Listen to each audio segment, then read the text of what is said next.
네, 안녕하세요. 초인원의 종묘 대표 박기민입니다. 오늘은 여러분들에게 자엽식물들 몇 가지를 추천을 드리고 할인 행사도 함께 진행을 하려고 합니다. 할인 행사는 늘 하던 대로 할 테니까 많이 참여를 해주시고요. 오늘은 자엽인 식물 중에 제가 개인적으로 가장 괜찮다고 하는 식물들을 우선적으로 선별을 했습니다. 보통 이제 여름이 되면 여러분들 정원에 좀 화려한 컬러 아니면 하얀색 또는 녹색으로 물들기 마련인데, 이럴 때 이 자색 컬러가 하나씩 들어가 주면 훨씬 더 정원의 깊이감, 입체감을 더할 수 있어서 굉장히 권할 수 있고, 비단 여름뿐만 아니라 봄부터 가을까지 계속 자색을 유지를 해주기 때문에 굉장히 잘 활용을 할 수 있는 그런 식물들입니다. 다만 이제 품종 설명을 하기 전에 한 가지 당부의 말씀을 드리자면, 이 자색이라는 건 기본적으로 햇빛에서 많이 발현이 됩니다. 그러니까 그늘에서 좀 관리가 되면 지금 이렇게 보시는 것처럼 초록색으로 나올 수도 있어요. 그래서 완전한 햇빛 아래 두셔야 이런 자색이 잘 발현된다라는 점까지만 좀 이해를 해주시면 감사하겠습니다. 네, 처음으로 소개를 해드릴 건 국수나무 중에 스위트 체리티라는 품종입니다. 이 스위트 체리티는 지금은 약간 어두운 초록색처럼 보이지만 그늘에 있어서 그렇고, 이제 햇빛으로 나가게 되면 완전한 자색을 뽐내게 되는데, 사실 여러분들이 자엽 국수나무 하면 타이니 와인을 떠올리기가 쉬운데 왜 이 스위트 체리티를 소개를 드리냐 하면, 먼저 모종이 좀 작은 사이즈가 국내에 있기 때문에 아무래도 상대적으로 좀 저렴한 가격에 살 수 있다는 장점이 있고, 또 하나는 꽃이 두 번 피입니다. 이 스위트 체리티 같은 경우는 초반기엔 붉은색 그리고 나중에 하얗게 변하는 이 꽃이 두 번 개화를 하기 때문에 그런 면에 있어서 상당히 우수한 품종이라고 볼 수 있어요. 그리고 타이니 와인 같은 경우는 꽃이 상대적으로 좀 작다면, 이 스위트 체리티는 꽃도 상대적으로 크기 때문에 절화용으로도 굉장히 많이 애용이 되고 있는 식물입니다. 그래서 타이니 와인과 사실은 거의 모든 면이 흡사를 하지만 꽃을 두 번 피운다는 점에서 메리트가 있는 그런 품종이라고 보시면 되겠습니다.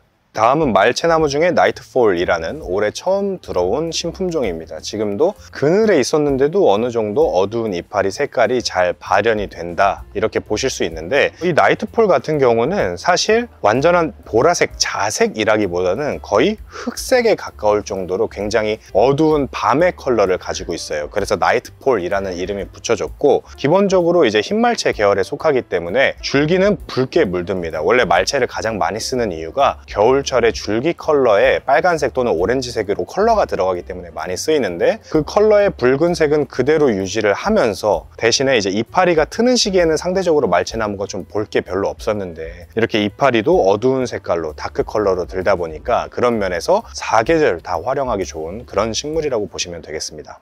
다음은 이제 메자나무 중에 콩코드라는 품종입니다. 제 개인적으로 생각했을 때 메자는 초록색, 붉은색 또는 자색 이런 식으로 보통 가지고 있는데, 아니면 노란색, 이 정도가 메자의 컬러 범주라고 볼 텐데, 보라색 중에는 이 콩코드를 넘을 게 없을 정도로 굉장히 뛰어난 컬러감을 가지고 있고, 지금 보시는 것처럼 햇빛을 많이 보는 면적에는 완전한 보라색으로 물들어 있는 걸 보실 수 있습니다. 다만 이것도 햇빛이 못 보게 되면 이렇게 초록색으로 변하게 되니까 충분한 직사광선을 확보를 해주셔야 된다는 점을 반드시 인지를 해주시고, 메자는 크게 수형이 한 3가지 정도로 분류할 수 있을 것 같아요. 하나는 볼형으로 크는 것, 하나는 직립하는 것, 하나는 키는 크는데 늘어지는 것, 이렇게 3가지로 분류가 되는데, 콩코드는 그 중에서 볼형으로 크는 것에 가깝습니다. 그래서 훨씬 더 좀 단정하고 군식을 할 때도 유리하고, 작은 정원에서 쓰기에도 수형이 동그랗게 단정하게 맺히기 때문에 굉장히 그 쓰임새가 많은 그런 품종으로 볼 수 있습니다. 또 하나 콩코드 장점을 꼽자면, 꽃이 이제 하얀색 또는 영노란색으로 피게 되는데, 메자꽃은 사실 볼 건 없거든요. 볼 거는 없는데, 이 이파리 베이스가 자색이다 보니까 그 하얀색 컬러가 굉장히 포인트 역할을 해줍니다. 그래서 꽃과 잎의 대조를 볼 때도 역시 재밌게 볼 수 있는 품종이라는 점도 좀 알아두시면 좋을 것 같습니다.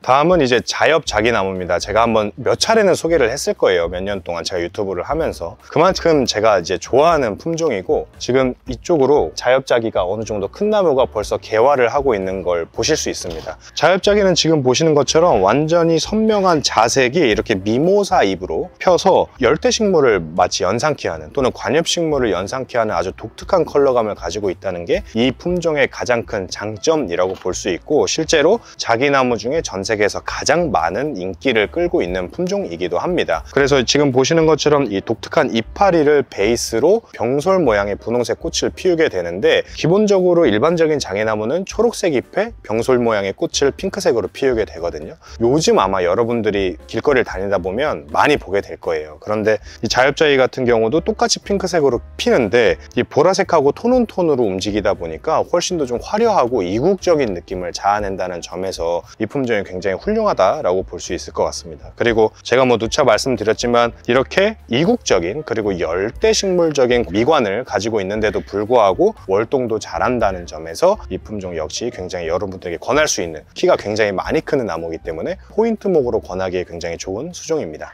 다음은 이제 부용 중에 카루셀 고스트라는 품종입니다. 부용 카루셀 컬렉션은 제가 올해 한번 소개를 해드린 적이 있어요. 기본적으로 이 카루셀 컬렉션이라는 것 자체가 키가 좀 낮고, 일반적인 부용은 2m 이상 자라니까요. 일반적인 부용보다 키가 훨씬 낮고 이파리가 보라색이면서 꽃의 컬러에 따라서 이제 품종이 구분되는 컬렉션이다 라고 소개를 해드린 적이 있었는데, 제가 이 고스트만 소개를 해드리는 이유는 오늘 초점은 보라색 잎이다 보니까 이 보라색 잎이 가장 돋보일 수 있는 품종이 바로 고스트라고 생각을 했어요. 왜냐하면 이 고스트를 제외한 나머지 부용들은 짙은 붉은색 컬러나 핑크색을 베이스로 하기 때문에 이 보라색과 이 붉은색이 어떻게 보면 좀 겹쳐 보일 수도 있는, 그러니까 보라색 잎이 그렇게 부각되지 않는 그런 특징을 가지고 있는데, 이 고스트는 꽃이 완전히 흰색입니다. 그리고 부용 같은 경우가 꽃 자체가 원래 큰 편이거든요. 거의 손바닥만큼 큰 편이라서 이 완전 순백색의 흰 꽃과 보라색의 이파리의 대조가 상당히 훌륭하기 때문에 보라색 잎을 굉장히 강조하고 돋보이게 해주면서도 꽃도 굉장히 깔끔한 이런 품종으로 보시면 돼요. 그래서 여러분들이 톤온톤보다는, 아니면 좀 색깔이 너무 진한 것보다는 대조로서 보라색 잎을 정원에서 활용하고 싶다면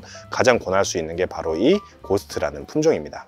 네, 이제 마지막으로 소개를 해드릴 건 자작나무 중에 로얄 프로스트라는 품종입니다. 이 로얄 프로스트는 저는 너무 좋아하고 아직 여러분들은 사실은 좋아하지 않는 품종인 것 같기도 해요. 왜냐하면 자작나무라는 것 자체가 수피의 흰색에만 아직 관심이 있다 보니까 우리나라에서는 이 로얄 프로스트의 매력을 아직 여러분들이 모르시는 것 같다. 그 중에 가장 큰 이유는 자작나무는 기본적으로 굉장히 크게 크는 나무인데, 그 큰 나무를 아직 실물로 볼 일이 별로 없으시니까 아무래도 그렇게 생각을 하신다고 저는 이제 판단을 하고 있거든요. 그런데 이제 유럽에서는 굉장히 폭넓게 활용되고 있는 나무여서 보게 되면 아, 정말 이런 매력이 있구나. 수피의 흰색과 그리고 이 이파리의 자색이 굉장히 대조가 훌륭하고, 이파리의 질감도 약간 광택감이 있다 보니까 꽃이 없어도 굉장히 돋보이는 그런 역할을 할 수 있는 그런 수종입니다. 다만 이제 이 로얄 프로스트 같은 경우는 아무래도 나무의 크기가 꽤 커지기 전까지는 이파리 색깔도 초콜릿색으로 유지되는 경향이 있어서 이렇게 어릴 때는 색깔의 대조를 여러분들이 체감하기는 쉽지 않지만, 이게 정말 크게 되면 수피의 흰색과 이파리의 자색 대조가 굉장히 훌륭하기 때문에 포인트목이 필요하다면 한번 꼭 고려를 해보셨으면 좋겠고, 이런 로얄 프로스트 같은 경우는 우리나라는 대부분 자작나무를 외대로만 키우죠. 외대로만 줄지워서 수피의 색깔이 잘 보이게끔 연출을 하는데, 이건 벚꽃나무나 일반적인 관상수처럼 막대사탕 모양으로 잡아야 제대로 된 진가를 발휘할 수 있으니까 그렇게 전지를 해주시는 게 굉장히 중요하다라고 생각해 주시면 되겠습니다. 네, 이렇게 해서 오늘은 이파리가 자색, 보라색인 식물들 중에 추천할 수 있을 만한 식물들을 몇 가지 소개를 해드렸습니다. 이 자색 이파리는 이제 매니아 분들도 어느 정도 생겨서 굉장히 폭넓게 이미 보급이 되고 있는데 아직 대중화까지는 아닌 것 같아요. 그런데 정원에 실제로 심어보신 분들은 3계절 동안 이 자색을 유지를 해줄 수 있는 식물이 있다는 게 정원에 얼마나 입체감을 부여할 수 있는지 잘 체감을 하시는 것 같더라고요. 그래서 여러분들도 만약에 자색 이파리로서 미관을 연출하는 소재가 정원에 아직 없으시다면 한 번쯤 고려를 해보셔도 좋을 것 같습니다. 이상으로 영상 마치겠습니다. 고맙습니다.